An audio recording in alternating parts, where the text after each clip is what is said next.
The challenges now when it just comes to my own startup have changed a bit. I think at the beginning, the challenges were mostly to develop the conviction personally that what I'm doing is the right thing to do. And what helped there was basically speaking to our potential customers, speaking with people on Facebook groups and so on. And that really helped me to get a very strong conviction. Okay, we are actually solving a problem. We have good traction now, but it's not every day is as successful there, right? You work hard every day, every week you work very hard, but it not necessarily always translate in the same successes, right? So you would have some weeks in which you do the same amount of work and you're very successful, and you do another week and you do the same amount of work and you're not successful, right?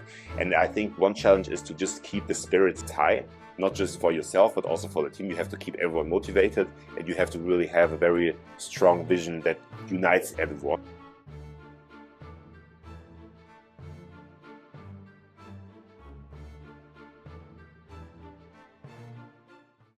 Jonathan, thank you for joining us today. Hey, Luis. Hey, Hojir. Many thanks for having me. I'm very excited for this podcast. Okay.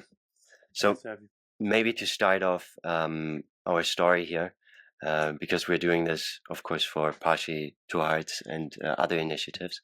What are your Two Hearts? So yeah, I'm obviously a member of Two Hearts as well. And my Two Hearts, I would say, is one is the German heart. So my mother is from Germany. And the second heart is Ghanaian. So my father came from Ghana. So I would say I have those two hearts, the German and the Ghanaian one. And as an anecdote, I was born in Italy, but just I moved to Germany when I was 2 weeks old. So I wouldn't really claim a third Italian heart for me. Interesting. Okay, so Jonathan, as you know, a lot of immigrants often face systematic challenges such as limited access to quality education due to parental education background or interruption in schooling. As, for example, me as a migrant, when I moved to Germany, I was sent to a Hauptschule, which is the lowest form of schooling in Germany.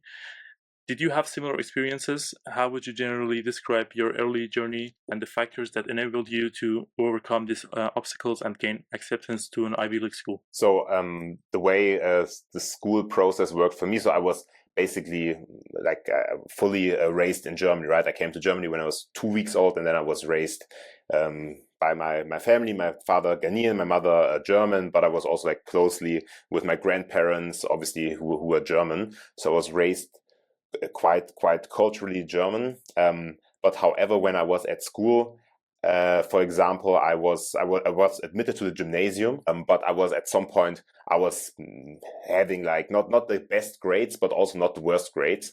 But for example, I had also one teacher that would then he basically called my parents for a conference and was saying hey, yeah, Jonathan is not good enough for the gymnasium. We might have to think about sending him to another school, for example, the Hauptschule, or I think he pushed for the Realschule, which is the middle school. However, my grades were not as bad to really justify that, but I think there was some prejudice involved in this teacher's decision. However, my parents and we decided that I'm good enough for the gymnasium, and luckily I stayed and eventually graduated with a quite good degree that allowed me then to take up my medical studies. So tell us about your time at the gymnasium school. Were you always interested in studying medicine, or how did that passion come from? So to be honest, my path through school was not really a straight line. At first, I was not really the best student. I was kind of more focused on sports. I loved playing basketball. I was spending more time, in the gym practicing my basketball game rather than studying. So I was not really a great student. I was average, a bit below average maybe. But at some point, I then noticed that I got really good at basketball because I practiced a lot. And I thought, okay, maybe I can apply this same thing to my academic career as well. And I started doing my homework and studying a bit for the exams. And it turned out that actually helps. So I ended up being a really good student. And the subjects I was most interested in were then chemistry and biology. And that really sparked my interest in medical fields, because in chemistry and biology, I learned about the immune system, I learned about the nervous system, I learned about about the human body, and I thought that was really, really interesting. And then I decided, okay, I want to study something that has a close relation to that as well. I was thinking about biochemistry, I was thinking about medicine, but then eventually decided to study medicine, because there you can have lots of different options. You can go into research, but you can also go into patient care. But I would have never thought that at some point I would actually have my own startup. That's pretty interesting. I think my story has some parallels, especially not being like I wasn't perfect in school until I was like 16, so in 11th and 12th grade. So only when it really matters in German school system, I think I got a bit better. Where do you think that motivation came from? Was it truly from the experience from basketball, or was there some impact factors? What motivated me at the end? I think my experience from playing basketball showed me that actually, if you focus on something, if you put in the work, that you will actually yield the results. I think that was showing me that there's a path of getting better. And I think the motivation, obviously my parents, my grandparents, they were always pushing me a bit, Jonathan, do your homework, study for your exams. But that was not really working. I mean, if you're like 14, 15, you think that that's not the thing that you should be doing. But the motivation then came, somehow intrinsically. I just thought, okay, maybe academia is for me after all, and I'll just give it a try. And I find like sometimes that's also a challenge that you would have with a migrant background. For example, my role models back in the days, I looked for people that were somehow looking like me, and I saw those people playing basketball or maybe playing soccer or I don't know, in the music industry. So I was saying like, okay, that's maybe the only path that is there for myself as well. Rather than saying, okay, there's also like a doctor that somehow looks like me that I can aspire to be like. So I think that maybe a bit of lack of role models was a bit of a problem when growing up. So actually, I wanted to study medicine myself, and biology was my favorite subject at school. Anyhow, but I did an internship at a hospital, and I figured that maybe I didn't like the work that much. How was it for you when you started studying medicine? Was it everything that you imagined, or were there some surprises? Yeah, so first of all, I think like doing an internship at the hospital when you want to study medicine is, I don't know whether it gives you the right impression, because you cannot do the real rewarding stuff, right? If you do an internship in hospital, I don't know what you were doing. Maybe you helped making the beds, or you helped getting the food delivered, which are obviously very important tasks, but it's not what you would do when you studied medicine, right? When you're a doctor, you do you do really the patient care.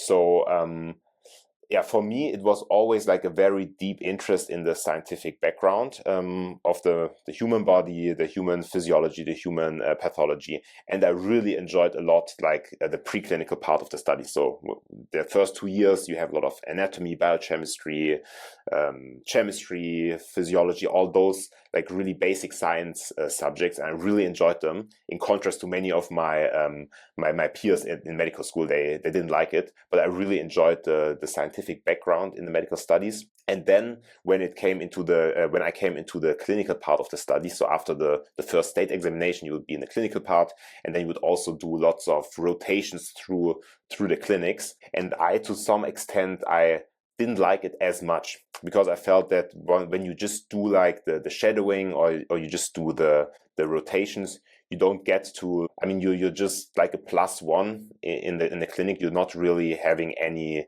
I mean, obviously you don't know much, so you cannot have any decision on like the treatment procedures.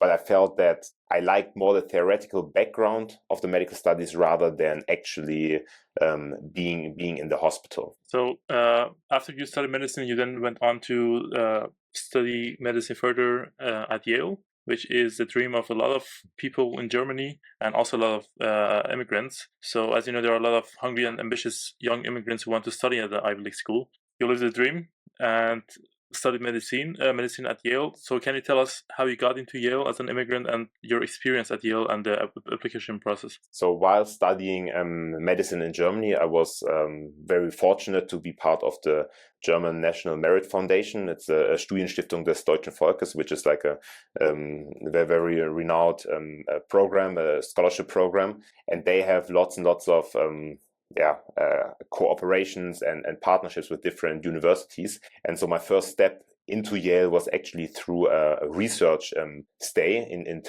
in contact with my medical dissertations. So if you want to have the degree, the MD, the medical doctor degree in Germany. When you study medicine, you actually have to do research, publish a paper, or at least write a dissertation.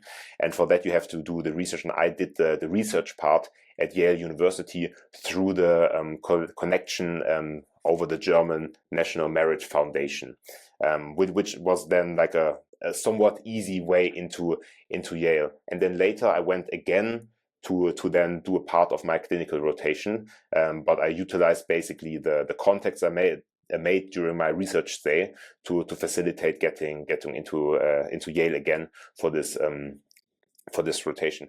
But what I always tell people, like who ask me, like, hey Jonathan, how did you get into like an Ivy League school to do research or to do your studies? I always encourage people to just be very proactive, and it really was successful for many of my friends who went afterwards. So I had friends afterwards going to Stanford, to Harvard. Some others went to Yale.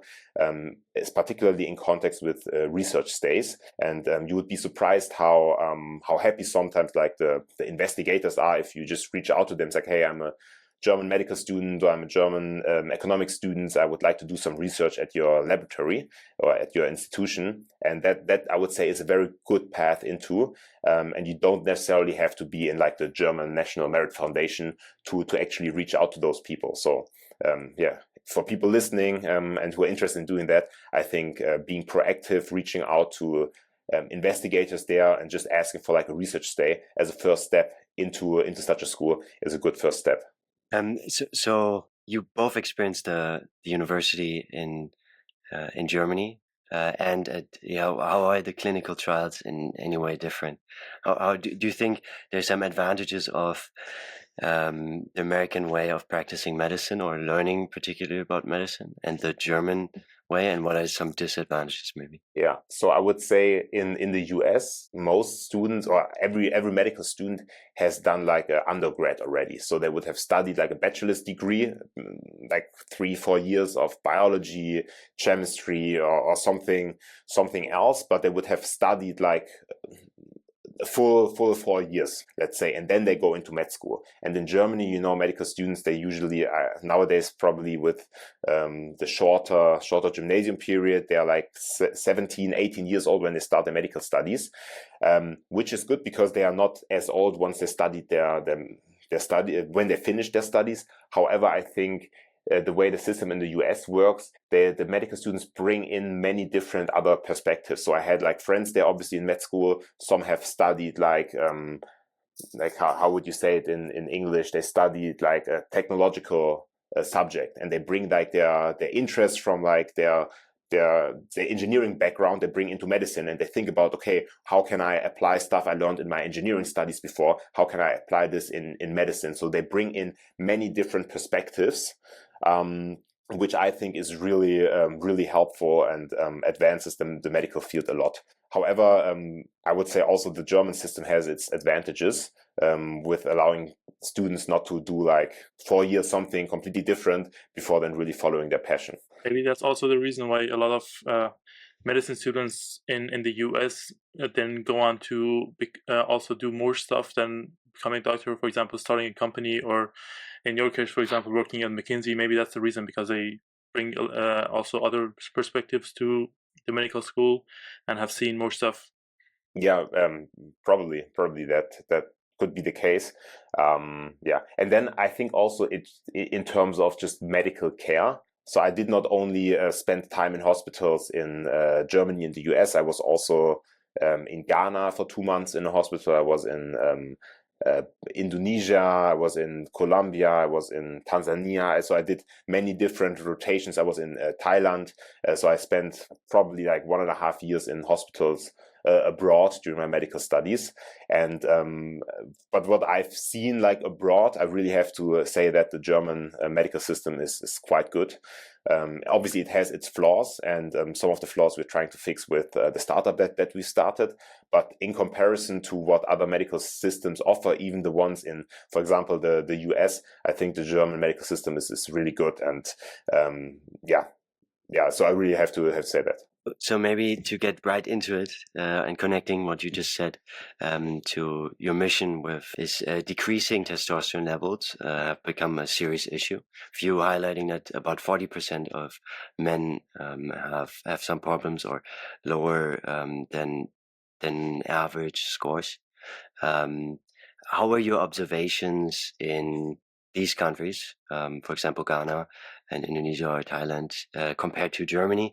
And are there any systematic problems that can be associated with those testosterone levels? So while I was in Ghana and Indonesia, so I was not thinking about the subject testosterone back in the days, right? So I was not making any personal observations. However, the general trend of dropping testosterone levels is something that is mostly seen in developed countries, and it's quite striking. So if you look at the studies, and it's not like just personal observations, but what I usually do, or what we do as a team, we look into the published data, and what you can see there is that basically testosterone levels are dropping at a quite alarming rate. So if you look over the last decades, you would have an annual drop of about 1 to 2% per year.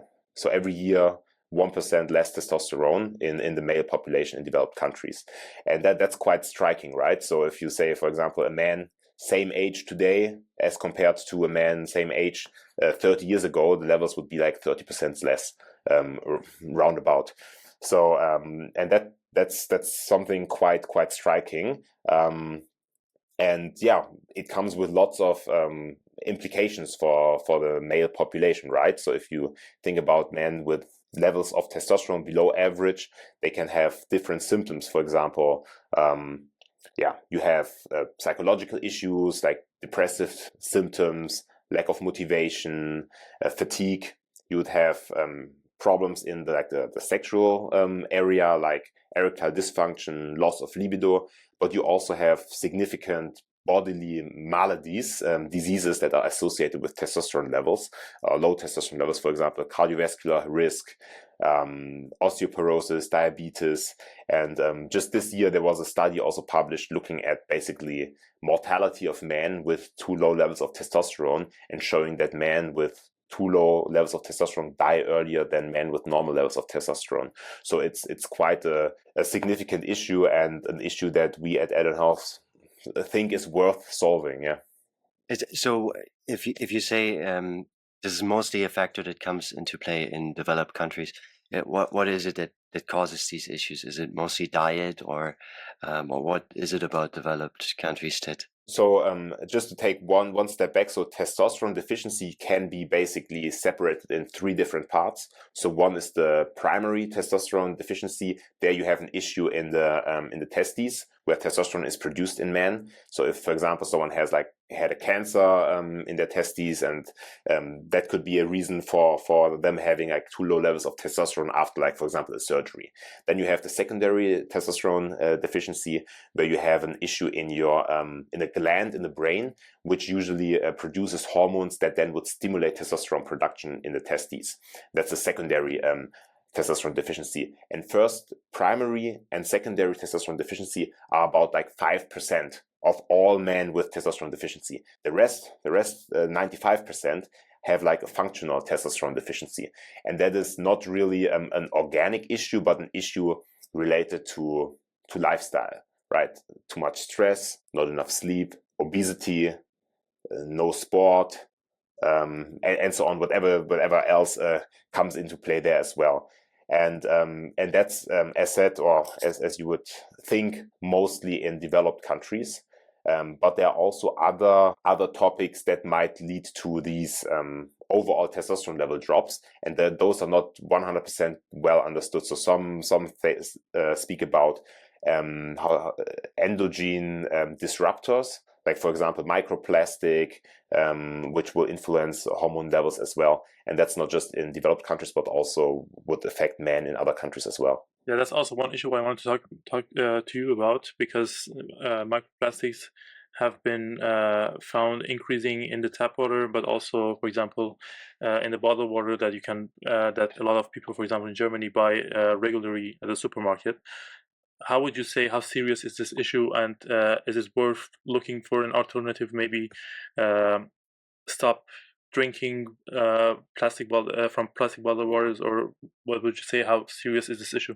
So I mean, there are studies showing that microplastic can be found in basically every tissue. So there's one study that looks at testes of men and shows that there's like significant amount of microplastic there. There's another study showing that microplastic can even be found in brain, so it is able to cross the blood-brain barrier. So microplastic definitely is an issue, and its direct implications on hormonal levels and other functions of the body. I'm not 100% sure what the implications are. I'm certain that there are some, but I don't know like exact studies that would correlate the amount of microplastic to direct consequences. However, I think it's worth limiting the amount of microplastic you're exposed to, right? So whenever you can change from, getting bottled water in a plastic bottle to using like a stainless steel bottle or bottles without these BPAs inside, I think it's worth doing, and just limit the amount of plastic you use in your day-to-day life. I know that it's, in most cases, quite difficult to do that, but it's still worth trying to limit the amount of plastic you use. Maybe going into the treatment, particularly you lined out the three main causes for this testosterone decline, and your patients, as I understand, focus more on people over the age of 45 and obviously male. How would the treatments look in those three different categories you just outlined, and would it mostly focus on the TIT, so implementing that treatment? So if you think about like the primary and secondary hypogonadism, so hypogonadism is testosterone deficiency, so they have an organic problem because of which they cannot produce enough testosterone, right? And they would always need testosterone from basically outside the body being put into the body to have a normal level of testosterone and have all the benefits the body has when the testosterone levels are normal. But then for the majority of patients that basically have no organic problem, so the body is healthy, just based on the circumstances, the body is not producing enough testosterone. For them, you have several routes of getting better, right? The best basically would be just a lifestyle intervention, like telling the man, okay, you now sleep 8 hours a night, you reduce your stress, you eat healthy, do your sports, and everything will be fine, right? In the perfect world, that would happen and would work. However, so what we see a lot in those patients is that, okay, their lifestyle has been somehow bad for the last 15 to 20 years. And for them, it's quite difficult to change the lifestyle from like one moment to another. And obviously, how the therapy for them looks like is they first of all have to get like a blood test. They first have to know whether they have a testosterone deficiency or not, because the symptoms, as I laid them out, they are quite unspecific. You can have other issues for which you are tired and you're feeling depressed, right? It's not necessarily a testosterone deficiency, right? So the first step is really to measure and to get a clear perspective on the blood values, and then to get the patients into a conversation with a physician who knows what he or she is doing, right? So that's what we facilitate. We first facilitate the lab testing at home. So the patients get like a test kit, they do a test at home, and then they have a video consultation with one of our cooperating physicians, in which they have a discussion on the lab values and on the options that come from, having a certain level of testosterone and other hormones, and also the symptoms that the patients have, right? And if then the physicians think that a replacement therapy is helpful for the patients, then they would receive treatment basically shipped to their doorstep, and they can be treated from home. However, they would then come back to a next blood test a couple of months later, a next video consultation right after the next blood test, to ensure that they are basically benefiting from the therapy and that there are no side effects that are occurring. Because as said, a hormone replacement therapy is a medical prescribed treatment, and it needs to be overseen by a physician, and it's not something you should do or anyone should do without help of a physician. Okay, so coming back to your point about the lifestyle, for someone, for example, that has lived a certain lifestyle which wasn't necessarily healthy for example, let's say 10 or 15 years, how fast can someone change the lifestyle, and how fast would you see the treatment or the raised levels of testosterone again after changing the lifestyle? So one problem with these lifestyle changes is that, for example, one big effect of testosterone is also on motivation, right? So if you have a patient with a too low level of testosterone, like the motivation is really not there to go to the gym and to exercise, right, or to change anything in their life. So and then additionally, even if they force themselves to go to the gym, which some do because they are just like very driven individuals, it's very difficult for them to actually build muscles, right? Because another effect of testosterone is it's an anabolic hormone and it allows you to build muscles, right? And if you don't have enough testosterone, you can go to the gym as often as you want, you don't build any muscles, right? So for those men, like solely lifestyle intervention sometimes is not the right way to do. But you would try to give them testosterone replacement therapy at the beginning to help them out of this deep hole in which they have fallen into over the last few years, and you try to help them out, to give them back the motivation, to give them back the chance of building muscles, and then you will allow them to basically with the help of the exogenous hormone to get back on track, and at a certain point you can then stop the therapy, like not from one day to another, but you can reduce the dose in order to allow the body to restore its own capacity. So maybe let's take a step backwards when you started the company. So previous to starting the company, you first had some work experience in consulting. So maybe let's talk a little more about that. So what was the reason that you chose to join McKinsey after your studies and not pursuing a normal medical career? Yes, a great question, which I have been asked many times. So actually, while I was at Yale, these consulting companies do their recruiting events often at that type of schools, and I basically didn't know that as a medical student you could also think about going into consulting. But there was one event actually organized by BCG, so like the competitors or some of the competitors of McKinsey, and they made a nice event. They basically invited people from with a life science background, and so I also got like an invitation, and I went there, and they basically showed, okay, as a consultant you can, as a medical student or as a doctor, you can actually join BCG consultancy, and you can do cool projects in pharma, you can do cool projects in other life science companies. And I was really struck because I didn't know that I had that option as a medical student. And yeah, I spoke with the people there and they said, yeah, just maybe you want to apply for an internship. And I said, okay, that's something that sounds good. So I applied at BCG and I applied at McKinsey for an internship. I got the interview with McKinsey first and basically got the internship first. And then I said, okay, then I'll go to McKinsey for an internship. And I did that internship like while I was still studying in one semester vacation. It was just a phenomenal time. So we did like a really interesting pharma project. I had like a really cool team, really inspiring people around. So I said, okay, that's something I would like to try out. And yeah, after the internship, I finished my medical studies. I really briefly worked then in a clinic after my studies. But then I decided, okay, I'll try it out how the consulting works for me. And I decided to go join McKinsey. It was not a decision against being a doctor, which I also liked a lot, but it wasn't a decision for trying out something new. And I really did not regret the decision because working at McKinsey was a phenomenal time. And I think particularly if you want to found a company, start a company yourself, it's like a really great school where you learn a lot of good tools that you can then later apply.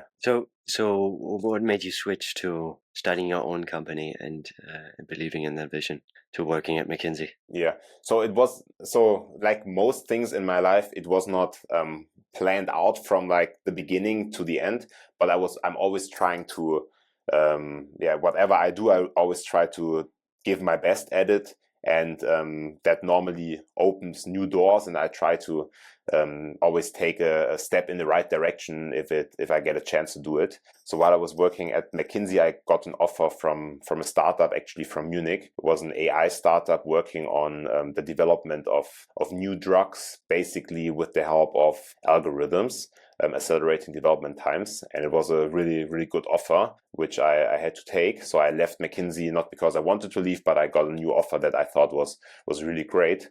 But when I was then in that other startup, I learned that this was a bit too far away from patient care. So you have to imagine what we did is basically looking at molecular structures with the help of algorithms and trying to predict whether, for example, a compound will be cardiotoxic or will be solvable in water. So it was like really at the beginning of development of drugs, and it was a really interesting time.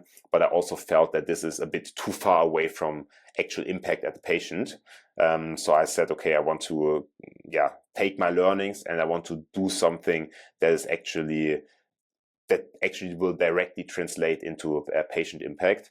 And I basically quit from that startup and I started like an ideation process, looking in many different areas, always like the crossover between medical and somehow the use of technology in the medical field. So we talked about diet changes or lifestyle changes and the TRT treatment. And to understand, currently TRT is the main method of treating testosterone deficiency that Adon Health tries to look at. Are there any other possibilities that you see in the future of also treating testosterone deficiencies? And recently there have come up a lot of these supplements or nootropics or remedies such as ashwagandha, which supposedly should also help.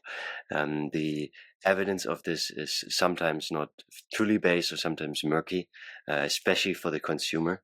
So what do you see the future for Adon and in treating this deficiency? So our goal is to really holistically treat patients, right? So not just, a patient comes, you give them testosterone, patient goes away. So that's not really what we are trying to do. And even today, I mean, the consultations between our physicians and patients is a 30 minutes consultation. So they really try to discuss, what can you change in your lifestyle habits, how can you change your nutrition and so on. So we try to include that in the physician consultations.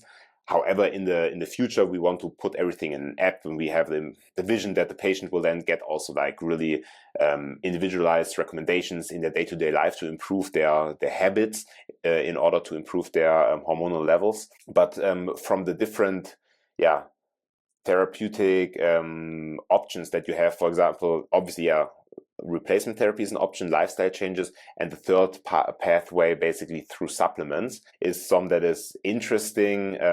I would say somehow scientifically interesting, but also obviously economically interesting, and that's why I think many companies go into that route as well. I would say from a medical perspective or scientific perspective, there are some compounds that seem to offer a benefit. Like if you look at the studies, for example, ashwagandha, I think Tongkat Ali as well, offers some help and will somehow improve the testosterone levels. However, also those compounds, they're very potent, right? And I wouldn't recommend anyone to just like take ashwagandha without speaking with a physician in like bigger amounts. And also the studies really do not suggest that if you have like a significant testosterone deficiency, that this is a way of improving it. But I would say that if you have a real deficiency, then a physician should basically have a look at it and then take a decision together with the patient what's the best. However, if men that don't have a deficiency just want to do something for themselves, want to improve their hormonal levels and do something for their body, I think supplements are a good way of doing that. And there are obviously those specific supplements like ashwagandha that really aim onto like the testosterone levels, but there are also other supplements that can be taken and that offer benefits. And also we at Adon, we also like look into that because it's also an interesting business opportunity, right? Because not every man wants to have like a prescription drug. Some want also to do something as something in between, like, or as a first step to see whether it helps. So yeah, it's something that I think has a right to exist, but you would always have to really take it with a grain of salt. Yeah. So thank you very much for that message, maybe to others, that they should be more careful with ashwagandha. I think it's a common remedy nowadays, or you hear a lot of people just taking it without any medical supervise. In Germany, famously, there are two kind of insurances or medical insurances that people are usually covered at, either private or public. How does Adon Health here play a role? Is it connected at all currently to insurance, and do you see a future there?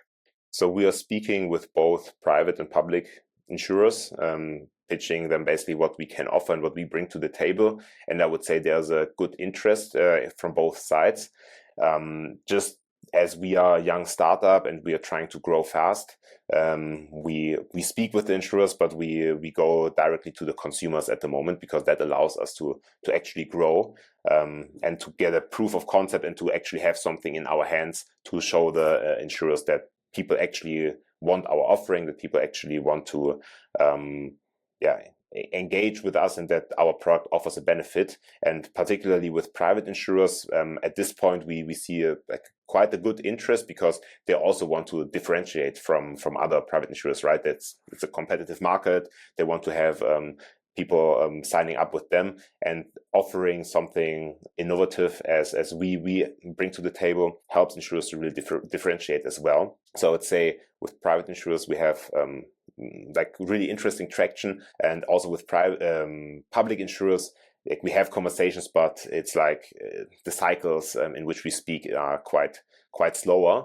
But we would really like to have a collaboration with them as well, because we believe that our offering is quite important, and the more people we have contact with, the more men we can actually help. So are there actually any side effects or maybe challenges with implementing TRT? Maybe, for example, that the own body cannot, after a period of TRT, produce efficient amounts of testosterone anymore, so you have to always take TRT, or how do you see it? Yeah. So hormone replacement therapy is a therapy that has side effects, or can have side effects. So it's always needs to be justified to take it. And that's why it's so important that men speak with a physician before taking a decision to doing it.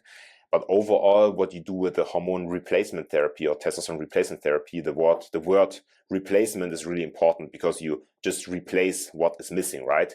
And you don't put in more, right? And the cases in which you see really strong side effects are normally cases in which there's not a replacement being done, but there's just the testosterone doping is being done, right? For example, if you look into like certain sports where people take lots and lots of testosterone, there you can really see very dangerous side effects when it comes to cardiovascular health, when it comes to the own body's ability to later recover and produce testosterone. So there you really see those striking side effects. However, with a normal testosterone replacement therapy, for example, when it comes to the body's own option or ability to produce testosterone, like no study suggests that after a normal TRT, the body cannot recover and produce its own testosterone. So with a replacement therapy, it's not a problem.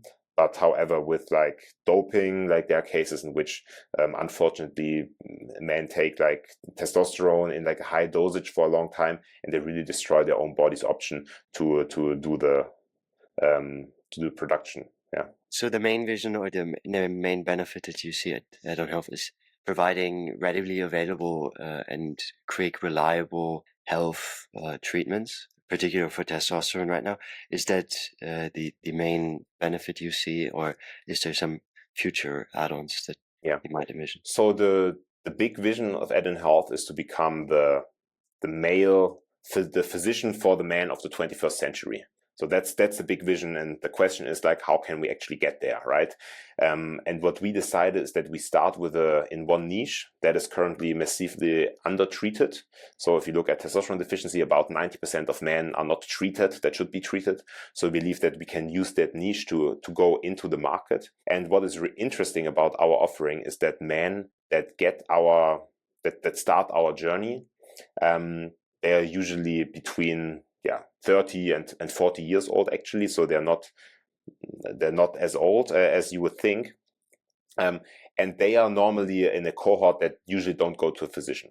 But in our setup, they start with a blood test, they speak with our physician, and they're on our platform, and they are in contact with us constantly, right?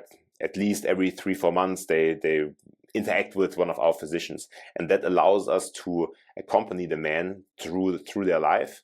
And to also then, for example, if they reach the age of 35, at the age of 35, there's a general health checkup that should be done for men, and most men don't do it. Or after the man reaches the age of 45, they should check their prostate health, and they normally don't do it, or 80% of men don't do it. And we have a chance to really be close to the patients and to really facilitate additional medical procedures, which they normally don't do, because we have them on our platform, and they're so much used to interacting with us. So that's the vision, and at least from our initial data, what we see, we can tell that men that actually start with Adon Health, they're quite satisfied, they're quite happy, and they stick with our offering. But for now, the offering is closely related to the testosterone deficiency. But we basically plan to expand the offering in the next months and years. And yeah, we're very excited to see how that will land as well. Very nice. So let's talk about the beginning of founding Adon Health. So you previously worked at a startup, so you were already known to the challenges that startups face. But how was it different when you started your own company, and what were the biggest challenges that you faced? Yeah, so I would say, first of all, startups are so completely different in some extent, right? For example, the startup I was earlier in was more like a B2B software company, trying to sell software to pharmacos. And now our startup is like a D2C health tech company. So the challenges are quite different, and also my role is different, right? In other startup, I was an employee, early employee, but still an employee, and now I'm a founder, which is also a complete different set of challenges. And what was also different is when I joined the other startup, there was already a concept, they had funding, and I just had to go in and start working. But when you start an own startup, there's basically nothing. You have a computer, and you have you're sitting there, and you have to think, okay, what do I do today? Because you don't have any customers waiting, you don't have any investors telling you what to do, you don't have any employees waiting for feedback. You basically just sit there, and you have to decide what you need to do. So I would say also the challenges now, when it just comes to my own startup, have changed a bit. I think at the beginning, the challenges were mostly to develop the conviction personally that what I'm doing is the right thing to do. And what helped there was basically speaking to our potential customers, speaking with people on Facebook groups and so on. And that really helped me to get a very strong conviction. Okay, we are actually solving a problem, because every man in those groups I was speaking to, they say hey, please do that startup. I think it will be great, and everyone will be happy to have it. So that was, I would say, the biggest challenge at the beginning, to really find the conviction to do it. Another challenge was basically finding a good co-founder, and I found a very the perfect match from everyone I could just dream of, right? So I have a good friend of mine, Max. We work together at McKinsey. A very, very smart, very bright guy, and so he's my co-founder. He has an economics background, and yeah, I'm very fortunate that I found him, because I think that's also a very big challenge, to find someone who you can trust and who you can start a company with. So those were at the beginning the biggest challenges. And I would say now, as we are around since about a good year. So we founded in September 2023. Now the challenges are manifold. I would say, yeah. I would say what is difficult is to really because the traction, so we have good traction now, but it's not every day is a successful day, right? You work hard every day, every week you work very hard, but it not necessarily always translate in the same successes, right? So you would have some weeks in which you do the same amount of work and you're very successful, and you do another week and you do the same amount of work and you're not successful, right? And I think one challenge is to just keep the spirits high, not just for yourself, but also for the team. You have to keep everyone motivated, and you have to really have a very strong vision that unites everyone. So that even when a week is not going great, you would still have everyone motivated and everyone knowing, okay, this is the North Star, and we're still working in the right direction. And yeah, we do that by, we try to have vision alignment meetings. We try to reflect our patient feedback with the team, so everyone knows, okay, we're doing actually important job. So even when a week is not going great, we still know, okay, it's still worth the hustle. Yeah. So is the main factor in deciding for maybe new treatments that you might offer that they're mostly uncovered? And what is maybe the next one that you said something about liver and other treatments? What can you disclose that? And Do you know what's going to be the next one? So the biggest challenge I would say is not at the moment to really think about what are the new treatments, because we have one treatment basically now, which is the TRT, for which the challenge is to find men that will get tested and that will then maybe think about a replacement therapy or not, because the men, they are out there, but you just have to convince them, hey, your health is important and you have to invest your own money and pay for it yourself, rather than going to a physician who will most likely not treat you properly. So that I would say is the biggest challenge to actually get our customers to pay for our product, right? Because the German healthcare market, people are not really used to paying out of their own pocket for services, right? However, when it comes to new treatment areas, it's always interesting to think about, either is it something that will allow us to reach new customers, or is it something that will help us offer something more to our existing customers? And there, for example, if we say, okay, we will launch a supplement, that will be something that we can additionally offer to our existing customers, but that would also maybe attract men that so far have not really taken up our product, because they say, okay, I don't want to get a hormone replacement therapy, right? So that's something I would say is also somewhat of a challenge, but it's not something that keeps me up at night, I would say. So I think mental health for men particularly is a big issue nowadays, because I think many people or many men also don't want to receive help because they think they have to admit that there's something wrong before they get the treatment itself. What do you think would be the most striking argument that you've seen to get these kind of customers or still get the treatment? Yeah, Luis, and you're saying something really important. I think there's really a strong stigma around male health, and for many men, it's really difficult to speak about their health, and in particular about mental health. And it's a big problem. So if you look at the data, 3 out of 4 suicides are actually committed by men, and depressions are also on the rise. And it seems like this is a very big challenge, which is getting worse and worse. And luckily, I mean, you can see that there are also some startups in the mental health space that offer help. But what I think needs to happen is somehow a shift in the thought process of men. So mental health or health as itself is not something that if you speak about it, it doesn't make you weak, but it's something that is really a display of strength if you're able to speak about it. So I think we have to facilitate that, but also I believe that the healthcare system must make it a bit less of a hassle to address those health issues. So, for example, as the barrier to enter treatment processes must be much lower. And when it comes to mental health, I think there are some cool apps out there that really make the process more smooth, and that give really quick access to mental health issues as well. Yes, I think this is a very important topic that we're talking about, because also, as you earlier mentioned, a lot of people think when they think about testosterone, they only think about like the sexual functions of testosterone, but there's a lot more to it. There's also like the mental issues and metabolism and a lot more that goes into it.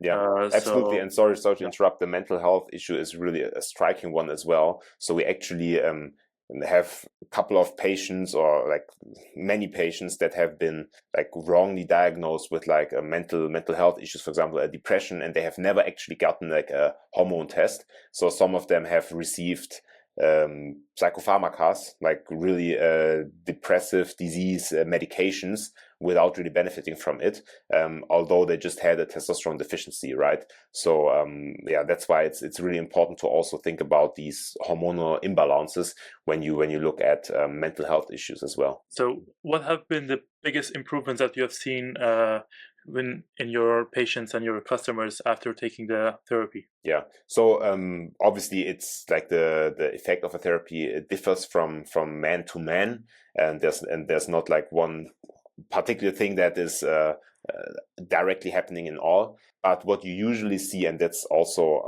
quite well published, is that the positive impacts, they start of about 2 weeks after the treatment, and they keep adding on like months and months and months after starting and continuing the treatment. So the first striking is mostly the effect on the motivation. So men that feel like they do really have lack of energy, they feel a bit more focused, they feel a bit more driven, and that's something men usually see like within 1 to 3 weeks. And then also, what's also quite quick is a positive impact on metabolism. So it helps, burning fat, building up muscles again. And to us, it was really striking because many of our physicians, they also contact us with, or they send us messages they receive from patients, obviously in anonymized form, say like, hey, look, I'm just receiving like this very positive feedback from patients that really benefit from what you're doing. And also sometimes we obviously also ask for reviews on Trustpilot, for example, but we also have some patients that we don't have to ask, and they just like, after 2-3 weeks, they say like, hey, I'm so happy that actually I'm feeling much better now. Yeah, and it's something that really motivates us. As said, some weeks are tough and some nights are long. And if you get that feedback from the patients, and I can show the team, hey, look, we have all these men that have now a life that they can enjoy again, then the team also knows that, yeah, the work is not is important and the right thing to do. So thank you very much. You've started Adon Health for more than a year, so it's been quite some while, or you definitely collected some experience with it. Imagine talking to yourself now, to a version of yourself before starting, or right at the start. What is some advice that you would give personally or career-wise to that version of yourself to start Adon Health better, maybe? Yeah, I think many things could have been accelerated. I think we spent some time, changing our website, changing our brand, and I think we could have just launched earlier. So we have maybe we lost all in all like 4 to 6 months just by iterating, trying to have a perfect setup before launching. So I would say one thing is like launch earlier. And yeah, I think that would be the biggest learning. We should have gone out earlier, getting like our product in front of the customers earlier.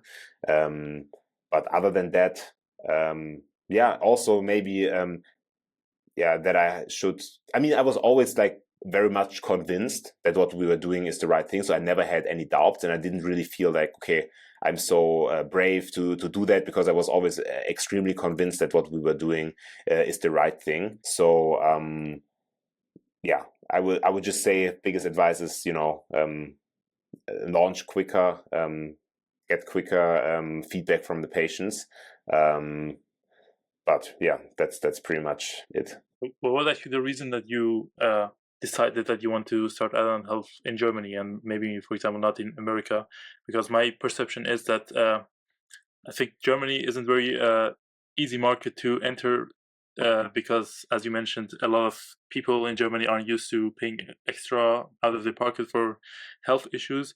And also my perception is that because of a lot of podcasts and a lot of information, for example, Andrew Huberman, there is a lot more going on in the US regarding people knowing about these problems in comparison to Germany, where there isn't really much a channel for that. So I think there are many reasons why I wanted to start in Germany. So one is like two hearts. One is German, right? So I love being in Germany, and I think it's a great place to be. And also in terms of starting a startup, I find it's a quite friendly place to start a startup. We have good universities here. We have good talents that we can recruit from. So I thought that is a good setup. Also, me as a German physician, I know somewhat the medical field here. I have my connections here with the physicians. Also, some of our first cooperating physicians were people from my network, right? So I felt I had the right network here in Germany as compared to the US.